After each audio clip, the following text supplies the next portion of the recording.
No one helps the millionaire's son under the truck until the poor maid with her baby saves him. In the blistering heat of a summer noon in Austin, Texas, the pavement seemed to shimmer. Emily Carter walked briskly along the cracked sidewalk, holding baby Lily close to her chest. The little girl, barely 10 months old, was the daughter of a neighbor who had vanished without a trace, leaving behind only a scribbled note. "Please take care of her for a few days. I'll be back." 3 weeks had passed. No text, no call. And Emily, unemployed and barely scraping by, had become the only person Lily could count on. "Just a few days, huh?" Emily whispered, more to herself than anyone else. Her old t-shirt clung to her sweaty skin, her hair tied up high against the heat. Her feet throbbed from hours of walking. She had just lost her last job at a small diner where she worked as a line cook, fired for showing up late too many times because there was no one to watch Lily. Now she was heading to a community health center, hoping to get a free checkup for Lily, who had been running a slight fever. In her worn-out shoulder bag, she had just $10 left, barely enough for a round-trip bus fare and the cheapest formula on the shelf. Sweat rolled down her temples. Emily stopped at a crosswalk, waiting for the light to change. On the other side was the pharmacy, where she planned to buy some fever-reducing meds. Just as the light turned green, a scream pierced the air. "Ethan!" Emily snapped her head toward the voice.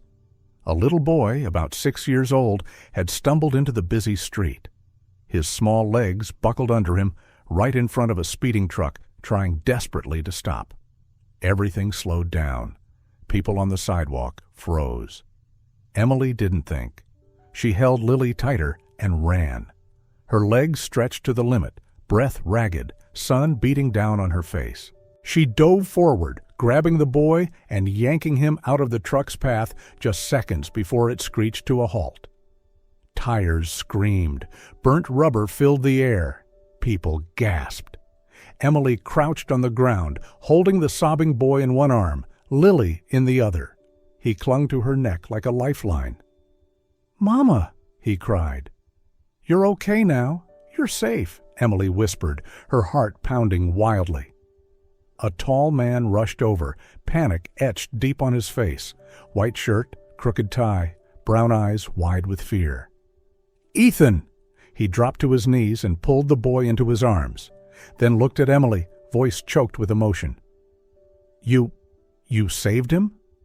Emily nodded, her hands trembling as adrenaline still surged through her. "Thank you, thank God, and thank you." He looked at her with a gratitude so raw, so deep it almost made her flinch. No one had looked at her like that in a long time. She nodded faintly, trying to stand, but her knees throbbed from the scraped skin. Lily began to cry. The chaos pressed in, car horns, people gathering. "Wait," he called out. "I'm Nathan Brooks. I want to help you. Please, tell me your name." Emily turned back, her gaze guarded but steady. "Emily," she said, "I don't need anything. I just did what anyone should." Then she turned away, holding Lily close, continuing down the sidewalk. But her heart didn't walk with her. It lingered behind, slowed by that warm brown gaze, and a strange, inexplicable feeling that her life was about to change. 2 days after the fateful encounter, Emily sat in the cramped waiting room of the community health clinic. The ceiling fan spun slowly above, creaking, barely cutting through the heavy summer heat. Lily lay in her arms, cheeks flushed with fever, letting out soft whimpers in her sleep. Emily looked around. Dozens of people packed the room, the air thick with coughing, crying children, and tired sighs. She gripped her hands together, reminding herself to be patient. She had no other choice. The door swung open. A tall man stepped inside, looking out of place in the crowded room. Light blue shirt, familiar face. Nathan Brooks. Emily froze. She immediately looked down, avoiding his gaze. "Miss Carter?" he called gently. "I wasn't sure it was you, but I hoped it was." She looked up, startled. How did you find me?" "I asked around the block where the accident happened," he said. "A guy selling sandwiches said he often saw you near this clinic. I didn't mean to intrude, but I needed to see you." Emily bit her lip, holding Lily closer. "I just wanted to thank you again, and check if you're all right." "Lily has a fever," she said quietly. "Been waiting all morning." Nathan nodded, his eyes falling to the flushed baby in her arms. His expression softened. A long pause settled between them. "Is there anything I can do to help?" he asked. Emily shook her head quickly. "I don't need anything. I just did what anyone would." "No," he said, sitting down beside her, voice firm yet kind. "Not everyone would run into traffic. You saved my son. You saved Ethan." At the mention of his name, Lily stirred in her arms, whimpering. Nathan stood up again. "I know a pediatrician at a private clinic. It's quieter than this place. If you'll allow me, I'd like to take you both there. No charge." Emily looked at the baby in her arms, then back at his eyes. There was something in Nathan. Not pity, but sincerity. "This isn't because I think you need charity," Nathan said, as if reading her thoughts. "It's because Ethan hasn't stopped talking about you since that day." Emily frowned slightly. "He remembers me?" Nathan smiled. "He calls you the mama from his dream. He said he dreamed of you carrying him away from the road." Emily's heart skipped a beat. "Lily. She won't be a bother," she murmured. "She's welcome," Nathan said. "What I'm hoping is that maybe both of you could stay close. Ethan's never trusted someone so quickly, and I don't know why either, but I trust you." Emily stayed quiet for a long moment. Then finally she nodded. "I'll come, but I won't accept money." "All right," Nathan said, rising to his feet and extending a hand. And for the first time in years, Emily didn't pull hers away. Nathan Brooks' house sat on the northern edge of Austin, a quiet suburb lined with trees and pristine streets. The day Emily moved in, the sun was gentle, the breeze cool, and her heart filled with a swirl of anxiety and quiet gratitude. Nathan picked her and Lily up in a silver SUV. She carried just one small suitcase, holding a few outfits and some personal items. The rest was Lily's things and a nearly empty can of formula. "Just a few weeks," Emily reminded herself. "Once I find a new job, I'll leave." In the beginning, Ethan was cautious. He didn't look Emily in the eye and only spoke when absolutely necessary. She didn't push. She simply stayed present, setting the table, picking up toys, reading books near where he played without interrupting. Emily understood that children who had been hurt needed time. So did she. Each morning after Nathan took Ethan to school, Emily cleaned the house, fed Lily, and hand-washed clothes because she wasn't used to using machines.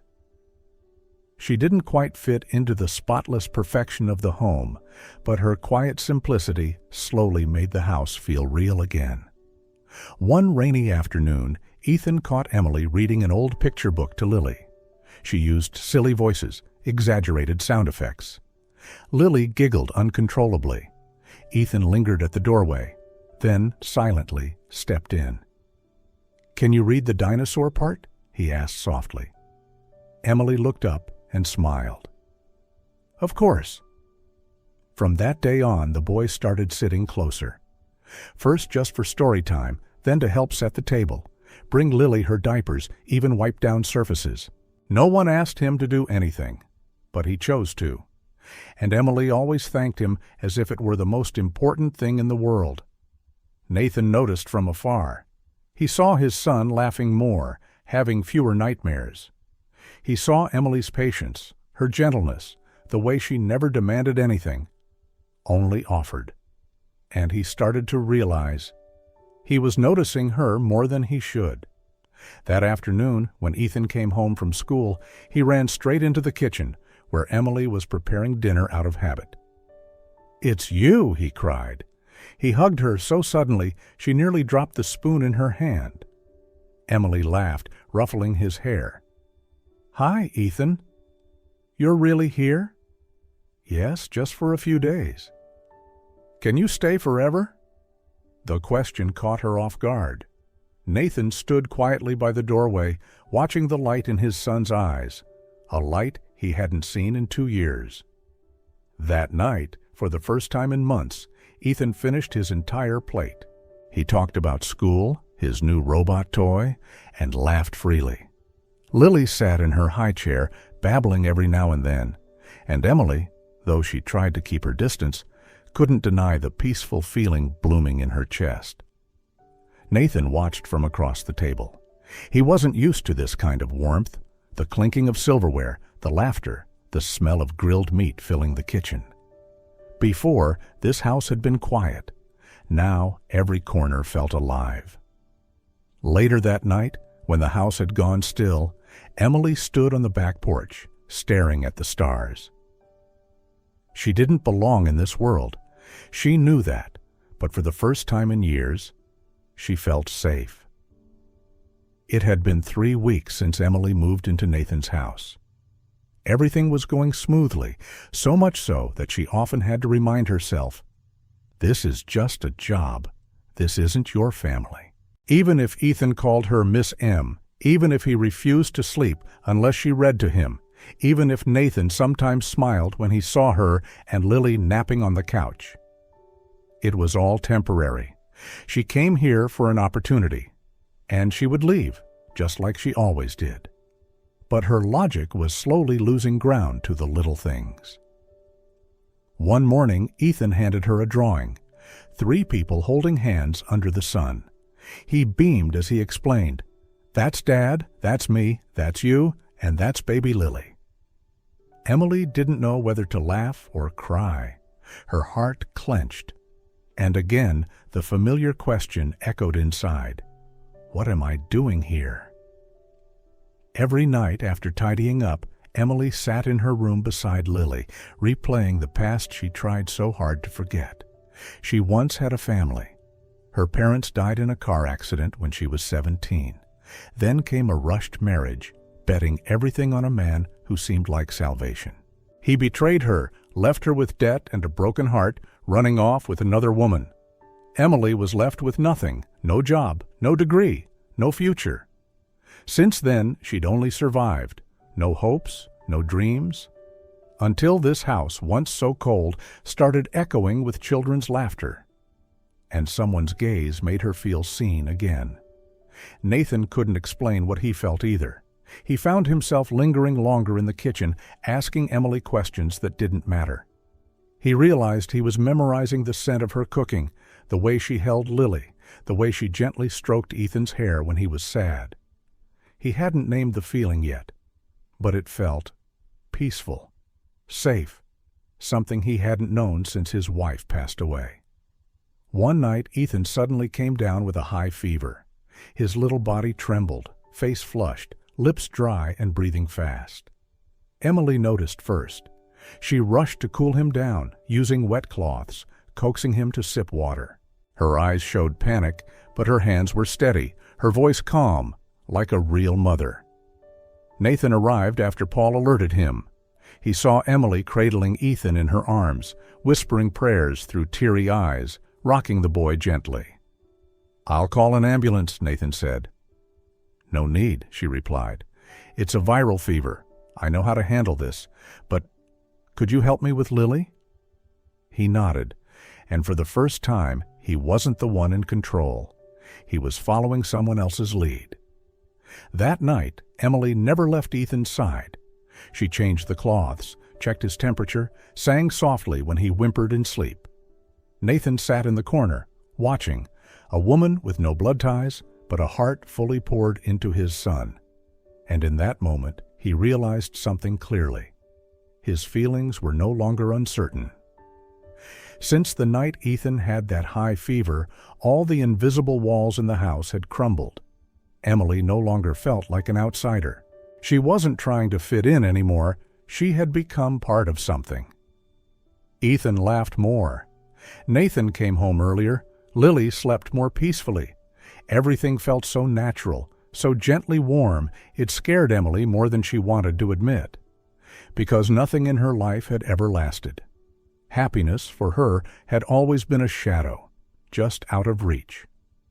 That afternoon, the sky was a bright, cloudless blue. Emily was in the backyard with Ethan and Lily, coloring under the shade of an old tree. Nathan came home early, a rarity, but his face looked unsettled. She was about to ask why when a luxury car pulled up silently to the curb. A woman stepped out. Tall, elegant, soft blonde curls, dressed in a fitted designer dress. Her sunglasses hid her eyes, but everything about her presence said one thing clearly. Vanessa. Emily's stomach turned. Ethan froze beside her, his small hand gripping hers tighter. Nathan stepped out slowly, like a man walking into something he couldn't avoid. Vanessa. I came to take my son, she said, pulling off her sunglasses. Her gray eyes were cold, but shaken. He's mine. I have every right to be with him. Emily stood up instinctively, holding Lily close. The tension in the air thickened. Vanessa crouched in front of Ethan. Ethan, it's Mommy. I'm so sorry I was gone, but I'm here now. Don't you remember me? He didn't answer. He lowered his head and after a pause whispered, I don't know you. Vanessa flinched, then turned sharply toward Nathan. You let him forget me? After everything? Then her eyes locked onto Emily, cold, calculating. And who's this, the babysitter or your temporary wife? Emily froze. It was like being doused in ice water. The babysitter. That's all she was. No title, no role, no place. She waited for Nathan to say something, to speak up, to protect her. He said, Emily has helped Ethan a lot. Helped, a word too small, too easy to dismiss. Vanessa laughed bitterly. Sure, helped. Helped so much that my son calls her Mom. Each word was a dagger.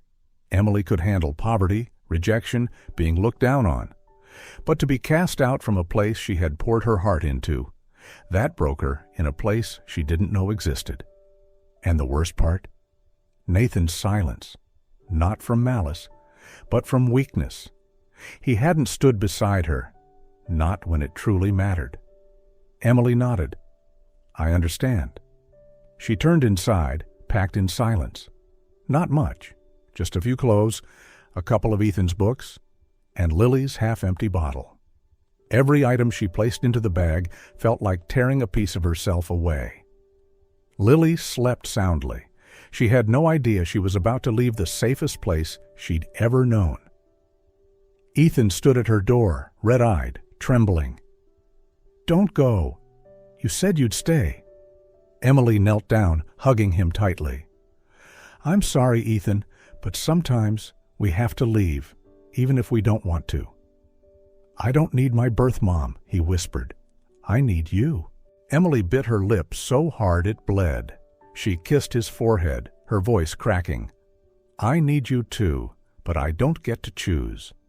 She walked out the door without turning back, not because she was strong, but because if she did, she would fall apart. Emily left like a passing wind, quiet, without protest, but her absence left a silence so deep the whole house seemed to forget how to breathe. The first day without her, Ethan wouldn't eat. He didn't speak. He sat curled on the sofa all afternoon, clutching his pillow, eyes swollen, whispering the same questions again and again. Where's Miss Emily? Where's Lily's mom? Why didn't she say goodbye? Nathan tried to explain, fumbling over words like she had to leave. But every time, Ethan just cried harder until finally he screamed, She's my mom, not the other lady. I don't want anyone else. Watching his son cry like that for a woman who once was a stranger broke something inside Nathan. By the second night, Nathan couldn't sleep. He paced the quiet hallway, stopping at Emily's old room. It was empty, lifeless. The chair where she once rocked Lily now sat still and dusty. The kitchen no longer smelled of butter, no more laughter at dinner.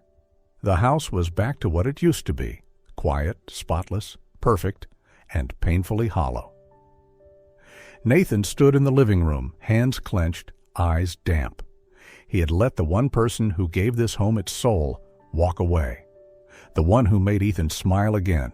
The one who made him feel seen. He understood now. He loved Emily. Not because she was good to Ethan, not because she saved his son, but because she was Emily. Strong, selfless, asking for nothing, yet giving everything. The next morning, Nathan showed up at the small rundown apartment where Emily had moved. She opened the door, surprised. "Nathan?" He was breathless, but his gaze steady. "I'm not here to ask you to come back for Ethan or out of gratitude." Emily's hands tightened. She still ached, still bruised from his silence. "Then why?" He stepped forward. "Because I love you?" Her heart stopped. He continued, "I was wrong.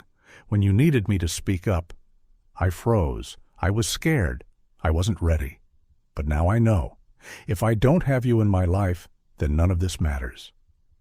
She turned her face away. "I don't want to be chosen just because you're lonely." "No," Nathan shook his head. "You're not a placeholder. You're the person I love. You're the heart of that house. Ethan saw it before I did." A tear slipped down Emily's cheek, not from weakness, but because someone had finally seen her. "I won't go back unless you understand one thing.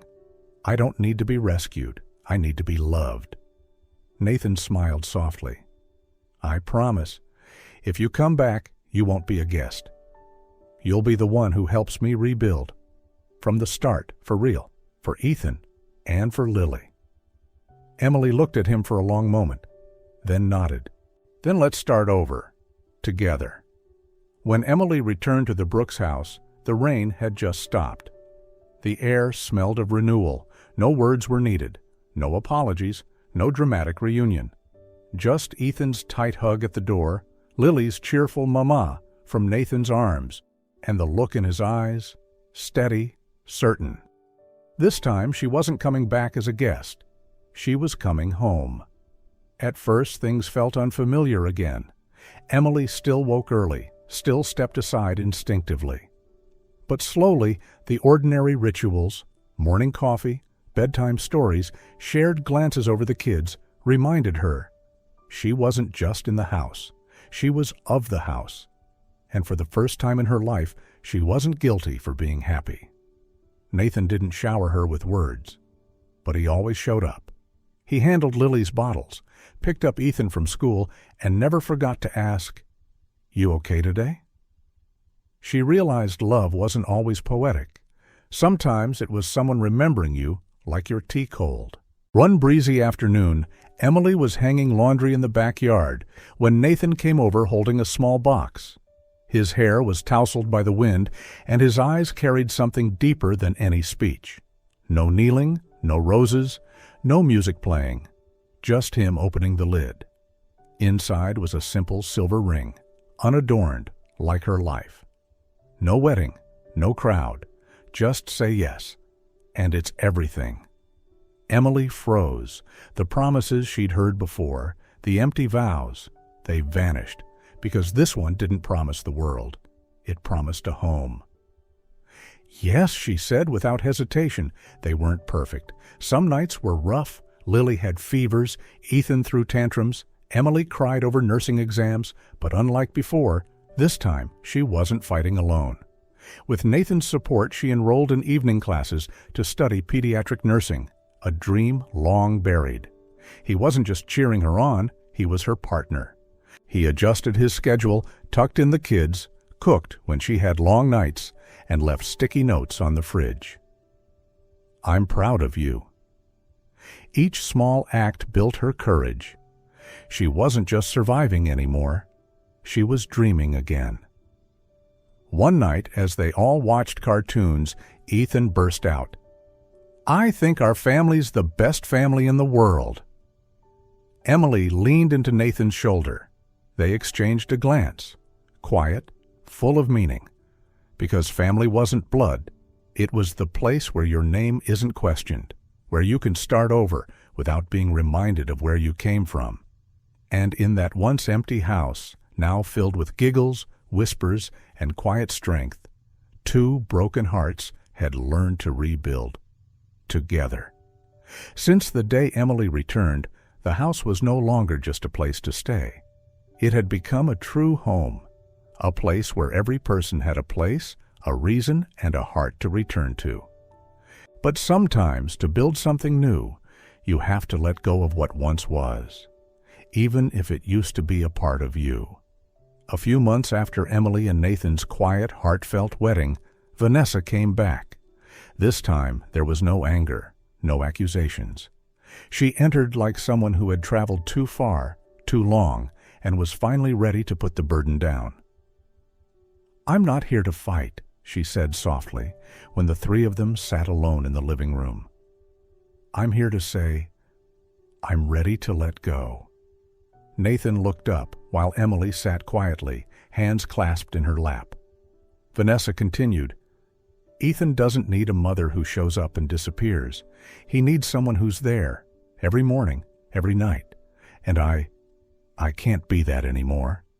She paused, her voice trembling. "Emily, I used to see you as a threat, but now I see you as the best thing that's ever happened to my son." The room fell silent. Emily didn't smile. She didn't gloat. She simply nodded because she understood. Sometimes letting go is another form of love. That night, Nathan sat beside Ethan's bed. The boy was playing with his little train set, but watching his dad closely. "Ethan," Nathan said gently, "you know about Mom Vanessa, right?" Ethan nodded. "She's decided to let you stay with me and Emily. Forever." "So I don't have to leave again?" "No, never." Ethan paused. Then, as if he'd been waiting forever to ask, he whispered, "Can I call Emily Mom now?" Nathan pulled him close, eyes stinging. "Of course, buddy, if you're ready." A few weeks later, on a sunny morning, the four of them went to court, not to fight, but to make official what their hearts already knew. Emily became Ethan's legal mother, and Nathan, without hesitation, signed the papers to adopt Lily. "The little flower who brought Emily to me," he often joked. There were no cameras, no bouquets. Just four people, hand in hand, walking out of the courthouse holding thin papers, but ones that sealed lifetimes together. That night, over dinner, Ethan lifted his glass of milk and declared, "I officially have a mom, and Lily officially has a dad." The whole table laughed. Emily looked around, misty-eyed. In that moment, nothing was missing. No fear, no guessing, no almost. Just one beautiful truth. This family was no longer held together by emotion alone, but by trust, by choice, and by law. Ever since their family was officially bound by law, daily life didn't change much. But something deep inside each of them quietly shifted. There was a growing sense of peace, a quiet certainty, the comforting awareness that they belonged to this house, to each other. Everything that once felt temporary was now steady and whole. And then, one morning, while they were having breakfast just like any other day, Nathan set down his cup of coffee, looked over at Emily, and said gently, "How about we have a small ceremony? Not to get married again, but to celebrate the happiness we've worked so hard to get." Emily simply smiled, her eyes warm with silent agreement. They chose to hold the celebration at a grassy lakeside spot in Texas, the place where Nathan used to take Ethan for weekend picnics when he was little. The water was still, the sky clear, the breeze drifting across the surface like a quiet whisper. There were no decorations, just heartbeats, promises, and peace. Emily wore a plain white dress, no lace, no dramatic train, just a soft fabric that caught the sunlight and made her glow with every step. Her hair was neatly tied back, with a few strands dancing in the wind, and her smile was so gentle it made anyone looking at her slow down and breathe a little deeper. Ethan, in a white button-down shirt, held a small bouquet he had picked himself. He stood proudly beside Lily, who wore a puffy little lace dress. Neither of them fully understood what the day meant, but the way they held hands, giggled, and looked at their parents said everything. For children, to feel love is more than enough. Nathan stood in a light gray suit, but it was the way he looked at Emily that nearly stole her breath. He didn't speak as she approached, his eyes quietly memorizing the woman who had changed everything. The ceremony had no pastor, no formal vows. Just a few close friends, neighbors who had watched their journey, and Lily's old doctor, her eyes misty, seeing the once tiny premature baby now running around the chairs in a little white dress. In the golden light of late afternoon, Nathan took Emily's hand, looked into her eyes, and said quietly, but with all his heart, "I once thought I could never love again. But you didn't just change that. You made me want to love for a lifetime." Emily didn't cry, but at that moment her eyes sparkled brighter than any jewel. There were no rings exchanged, no grand declarations, because everything had already been spoken through late-night bottles, sleepy hugs, tired hands finding each other across the kitchen table. Through ordinary evenings filled with quiet commitment. After the ceremony, a photographer friend, someone from the hospital, captured a few candid moments. Among them was one photo that would later be printed large, carefully framed, and hung in the center of their living room wall. In it, Emily and Nathan stood in the middle, Ethan and Lily on either side, all four of them laughing brightly beneath the shade of an old tree. It wasn't just a beautiful picture. It was a witness to everything they had been through, the losses, the healing, the courage to trust again, the choice to stay. That photo would become the first thing anyone saw when walking into their home. And often, visitors would pause and softly say, "This family feels so warm." No one asked where they came from or who was related to whom. Because when love is true enough, it becomes the most legitimate thing there is. 6 years after their small lakeside ceremony, their modest house still sat quietly on the tree-lined street in Texas. It wasn't luxurious or grand, but every morning it echoed with the sound of Lily's tiny footsteps getting ready for preschool, Ethan reading his English homework aloud in the kitchen, and Nathan's deep chuckle as he brewed coffee while the kids tugged at his shirt. Emily stood in front of the mirror, adjusting her white nurse's blouse and straightening the name tag on her chest. Emily Brooks, RN, Pediatrics. She had officially become a pediatric nurse at the very hospital where Lily had once been treated as a premature infant.